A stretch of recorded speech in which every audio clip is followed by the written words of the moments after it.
namni biyya Arabaa yeroo lama deeme yeroo sadura yeroon ufu birikuma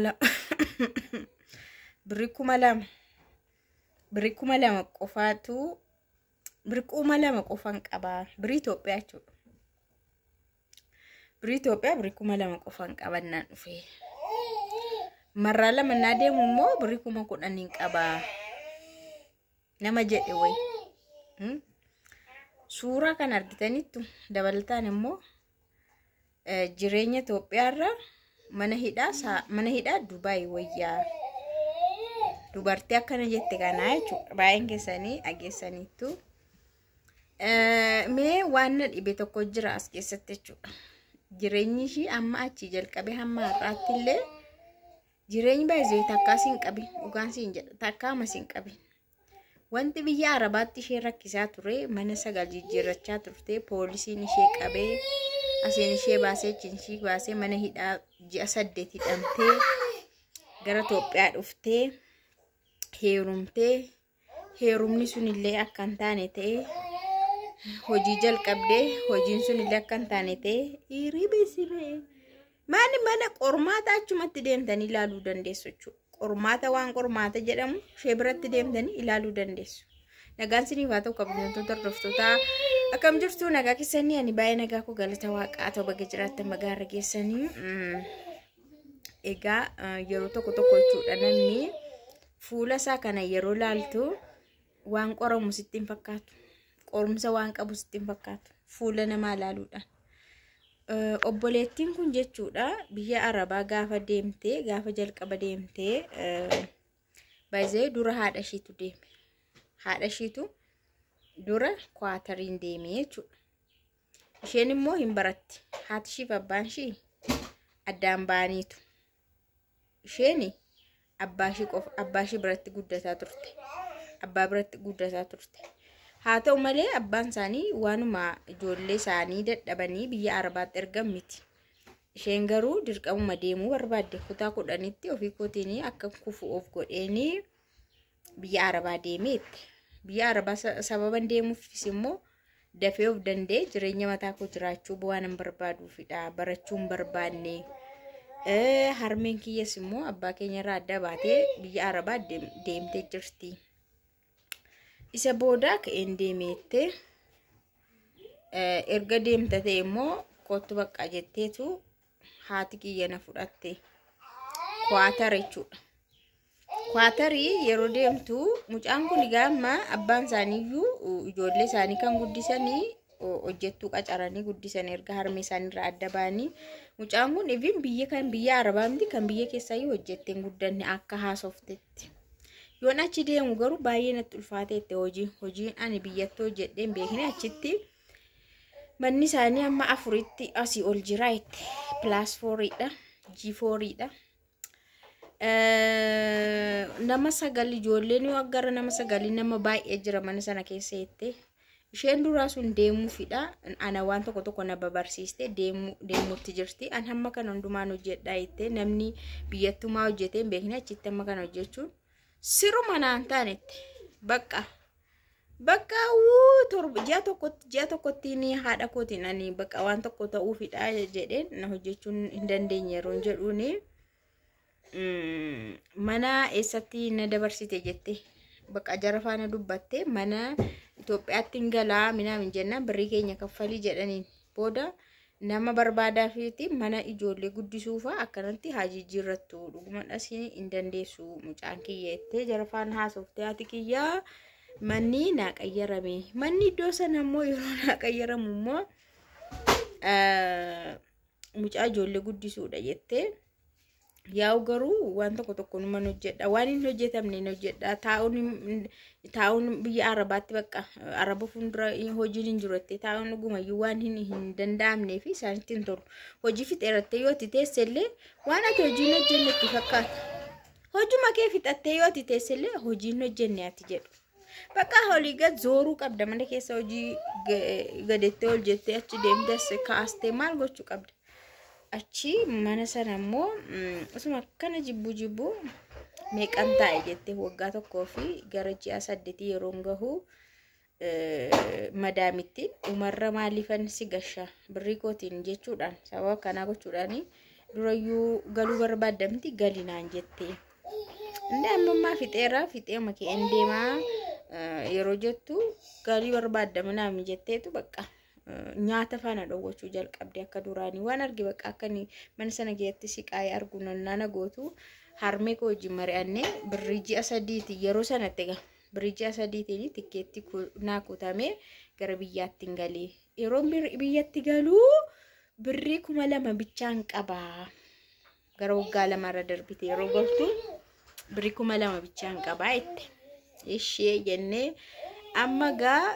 ammas galeenani hirkattummaa amantaa mana barbaadu jedheetanii kan gidduutti gaa maazariin kiyyallee biyya dhuftee deebitee itti garuun waliin agarree itti isheen na dura deemte waan ta'eef biyya geessee deebitee kwaatarii sanarraa ammoo deemtee akka tikeetti naa gutamu godhame waan bakka haalli hunduu erga naa sirratee isheen immoo na dura Itoophiyaa geessee gara Dubaayitti darbite isheen ani immoo Itoophiyaa dhufee baay'ee na jibbisiisna ammas taa'uu danda'u si maaliin hojjedhas maalan godhas birrii sin qabu deemuun qabannaan Dubaay kootuti Dubaay erga seente sin balleessa jechuun mana madaamiti sin baasa Dubaay seente Dubaay yeroo deemtu badoo ishee qaqqabe iddoo hoolotaa iddoo minaamin iddoo lukkuun illee jiru Acham akkam godhen kana keessa jiraadha jedheen saboodachi akkuma jedhame maazariin kiyya achi na balleessitee achi na baastee gara bakka akkuma warra badee hojjetu kana yeroo deemtu immoo iddoon sunis baay'ee ulfaata. Hojiin badaan hojjetamu immoo bakka waci baasiidha indoomee faa nyaanneette warri ala dalagdan garuu baay'ee miskiina nama azzansiistu akka isheen haasoftu Boda jechuudha laakiin isi osoo maala kanaan jiru guyyaa wayii isuma kanaan hojjennu guyyaa wayii shurxaan naqabee jette bakka indaa'u mana ishee araba sana iddoo badoo sana hojjettuun kan biraallee dhufteetti ana biratti jette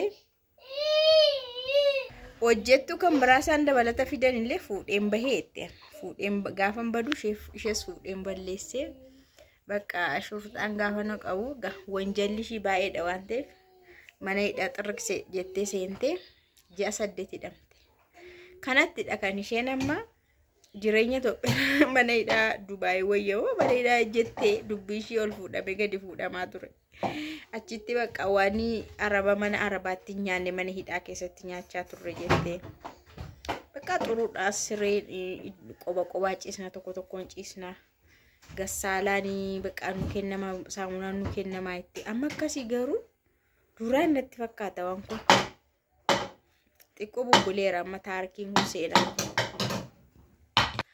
Egaa walitti ansini butaa ji'a 8 hidhamte kaate gara Itoophiyaa dhufte gaafa gara Itoophiyaa dhuftu birrii isheen qabdu birrii Itoophiyaa birrii 10,000 achi abbaan isaanii immoo jechuudha maqaa ishiitiin mana galmaa'ee qaba maqaa ishiitiin booda mana sana isheedhumaa kenne yeroo isheen dhuftu amma kana xaartee dadhabdee hidhamtee harka duwwaa haftee yeroo dhuftu manicha maqaa ishiitiin galmaa'ee sana fuudhee ishumaa kenne mana sana nan gurgurtee akka mana bitanii gurguruun hin jiru bu'aa buufatanii akka san jalqabeette bitee xiqqoo tuttursisee buufadhee nan gurgura naafiidha barkan akkas godha naafii ko wallahi waliin qabnu yeroo inni viidiyoo jedhu ni sajji hojii jalqaba bakka la waan godhu way fataari akkastini mana sana gurgurtee buufattee hojjettu mana lama godhatte bu'aa isaatiin jechuudha mana lama godhatte namni wayii dhufee gara jireenya ishii keesseenee nama wayii jechuudha wajjin jireenya jalqabdee wal fuudhanii sargii godhatanii namichi sun garuu isheen hin jaallatu osuma akkana inni hin jaallanne itti heerumte usuma erga nikaana hidhate booda'u bilbilaan na arrabsaa jette. Ishee akkam godhuree jennaan namni maal nuun jedha reeyyuu nikaa godhamteen dhiisamtu sargiinis qaxarameera waan ta'eef yeroo wal fuutan mana tokko jalqabdanii insirrata ta'aa jedhameetu wal fuuneetti. Mana keessa yaa'ugaa osoo jiraachuu jalqabanii uffadhasi namni kun garuu amala badaas qaba. Isheen soo jirtu dubartii kan biraa haasofsiisaa nama kan biraa kan ofiisaa jaallatu qaba. Ishee kana garuu maaliif akkatti dhiyaate hin beeku.